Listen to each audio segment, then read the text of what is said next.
क्या आप सरदर्द होने पर सबसे पहले गूगल सर्च करते हैं कि सरदर्द क्यों हो रहा है और इसके लिए कौन सी दवाई लेनी चाहिए? क्या आपको बुखार आने पर सबसे पहला सवाल आप गूगल से पूछते हैं? क्या आपकी हेल्थ रिलेटेड कोई भी कंडीशन या कन्फ्यूजन के लिए आप सबसे पहले गूगल से कंसल्टेशन लेते हैं? अगर हाँ, तो ये वीडियो आपके लिए है।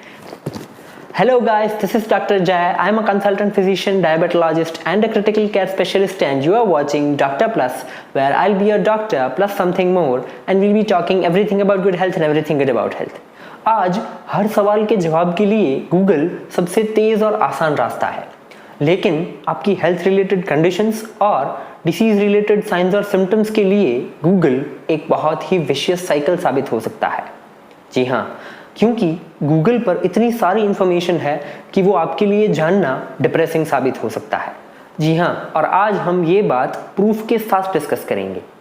मैंने मेरी प्रैक्टिस में ऐसे बहुत सारे पेशेंट्स देखे हैं जो मुझसे कंसल्टेशन लेने से पहले ऑलरेडी गूगल से बात करके आए होते हैं, और गूगल से कंसल्टेशन लिए हुए पेशेंट्स बहुत ही स्पेसिफिक टाइप के सवाल पूछते हैं।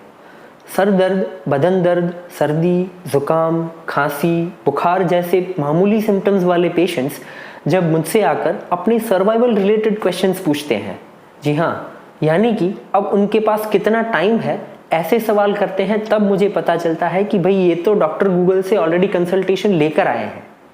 तो चलिए आज जानते हैं कि आपको क्यों अपनी हेल्थ रिलेटेड कंडीशंस के लिए गूगल सर्च नहीं करना चाहिए।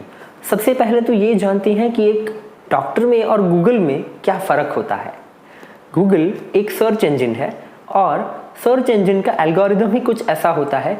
आप गूगल पे जब कभी भी कोई भी टॉपिक सर्च करते हैं तो उस सर्च के रिजल्ट्स उन रिजल्ट्स के स्कोरिंग सिस्टम के बेसिस पे जनरेट होते हैं, यानी कि वो रिजल्ट्स या तो स्पॉन्सर्ड होते हैं या तो फिर वो अगर एजुकेशनली इन्फॉर्मेटिव हो तो उनके ऊपर एक ओवरव्यू दिया जाता है और उसके बाद के सारे रिजल्ट्स उसकी रिलेटेड वेबसाइट्स पर से जनरेट होते हैं।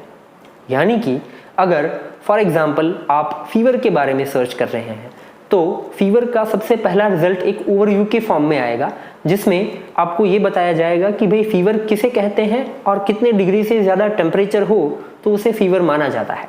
लेकिन उसके नीचे के रिजल्ट्स रिलेटेड वेबसाइट्स पर से आएंगे, जो कि मेडिसिन रिलेटेड वेबसाइट्स हों, हेल्थ रिलेटेड वेबसाइट्स हों, ऐसी वेबसाइट्स पर से रिजल्ट्स जनरेट होकर आपके सेकंड, थर्ड और फोर्थ रिजल्ट्स जनरेट होंगे। लेकिन यहाँ पे प्रॉब्लम ये है कि जैसे कि आपने फीवर सर्च किया तो फीवर के जितने भी कॉजेज़ हैं वो एकदम माइल्ड से लेके बहुत ही सिवियर, जैसे कि एलर्जिक राइनाइटिस जैसी सर्दी खांसी से लेकर कैंसर जैसी सिग्निफिकेंट कॉजेज़ या लाइफ थ्रेटनिंग कंडीशंस जैसे कॉजेज़ भी एक ही लाइन में मेंशन कर दिए होंगे। तो अगर आपको मामूली सर्दी बुखार है फिर भी आप cancer, TB, life threatening conditions जैसी डिसीजेस के बारे में भी एक ही लाइन में पढ़ लेंगे। प्रॉब्लम तब होती है जब आप मामूली कंडीशंस को इग्नोर करके बहुत ही सीवियर या लाइफ थ्रेटनिंग कंडीशंस पे ज़्यादा फोकस करते हैं और इन्हीं कंडीशंस के बारे में आगे आगे सर्च करने लगते हैं। जैसे कि फीवर की एलर्जिक राइनाइटिस और दूसरा एंड हो गया कैंसर।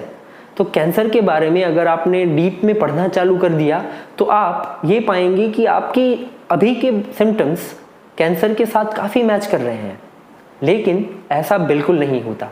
और अगर 10 में से इवन 3 सिम्टम्स भी आपके मैच कर जाएं तो आपका एंग्जाइटी लेवल और स्ट्रेस लेवल स्काई रॉकेट हो जाता है। एंड मार्क माई वर्ड्स, अगर आप अपनी हेल्थ कंडीशंस के रिलेटेड गूगल सर्च करते हैं तो सिर्फ 20 मिनट के अंदर आप कन्विंस हो जाएंगे कि दुनिया पर से आपका टाइम ख़त्म हो चुका है।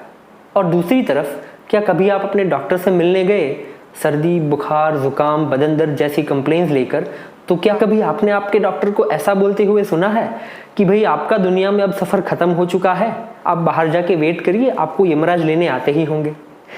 नहीं ना।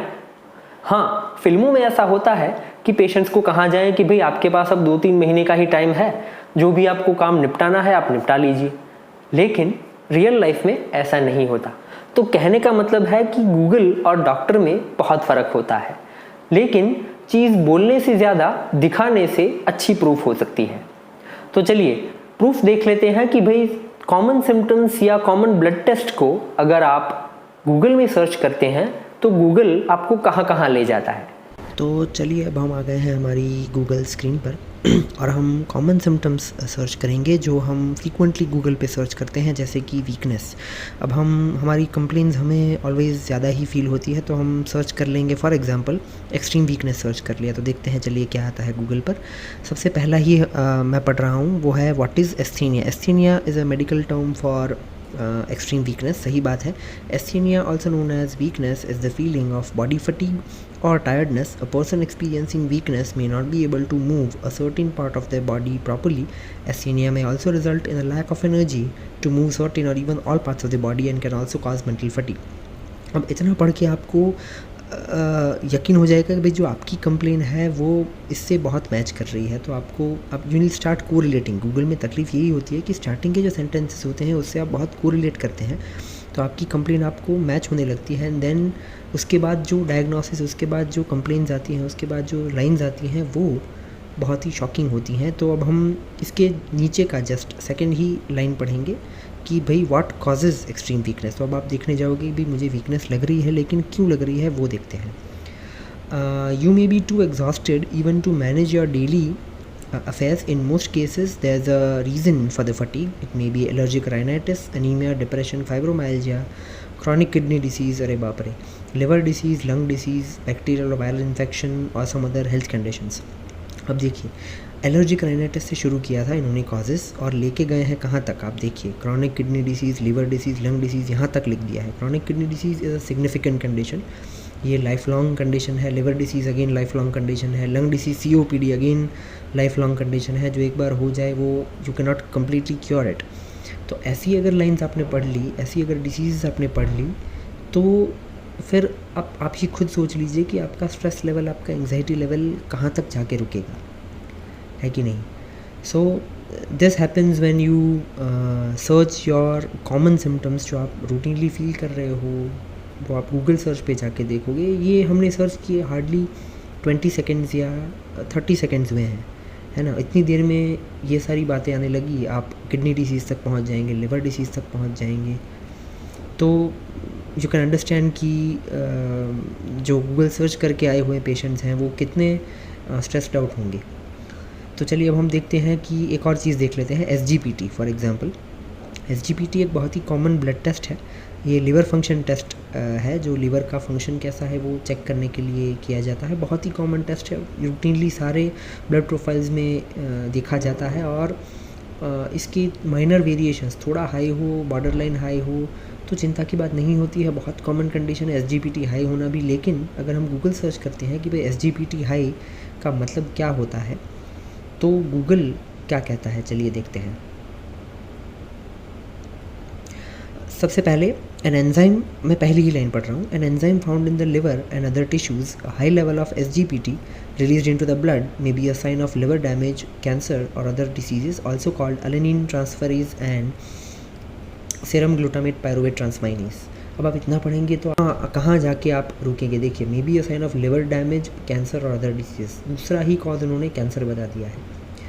कैंसर, SGPT हाई होने से कैंसर होना इज़ नियर टू बुलशिट। इसलिए क्योंकि कैंसर डिटेक्ट SGPT से अगर हम करने लगे तो फिर तो कहाँ कोई ज़रूरत ही है ना। तो liver damage no doubt yes it is a sign, लेकिन लिवर डैमेज भी SGPT के अलावा बहुत सारे टेस्ट्स होते हैं। SGPT के अलावा बहुत सारे सिम्टम्स होते हैं पहले तो पेशेंट्स को, जिससे लिवर डैमेज या कैंसर डिटेक्ट हो।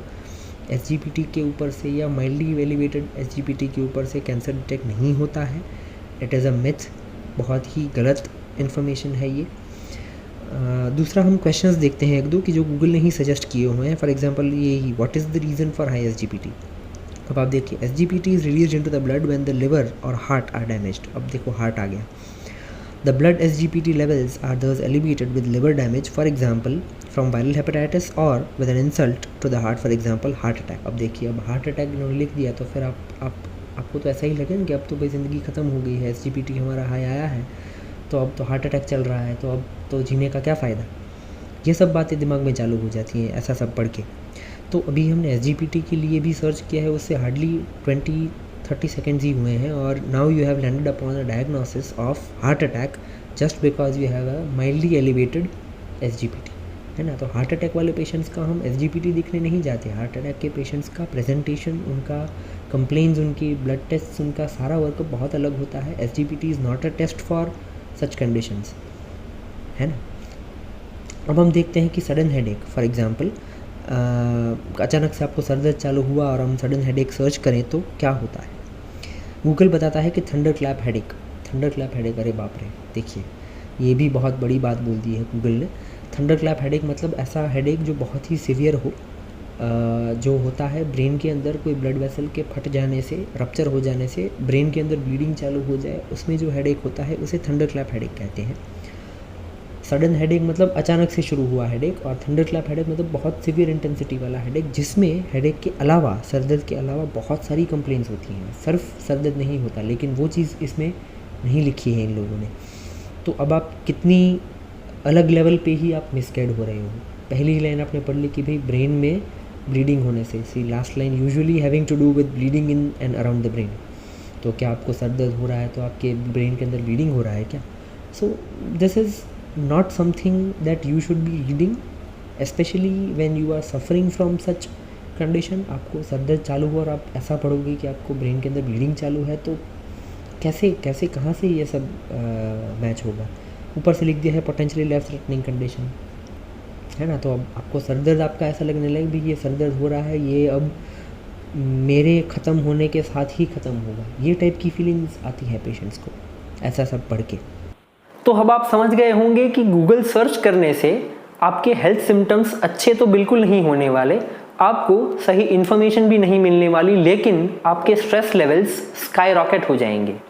आप इतना टेंशन करेंगे कि भाई जैसे कल ही आपकी मौत हो जाने वाली हो।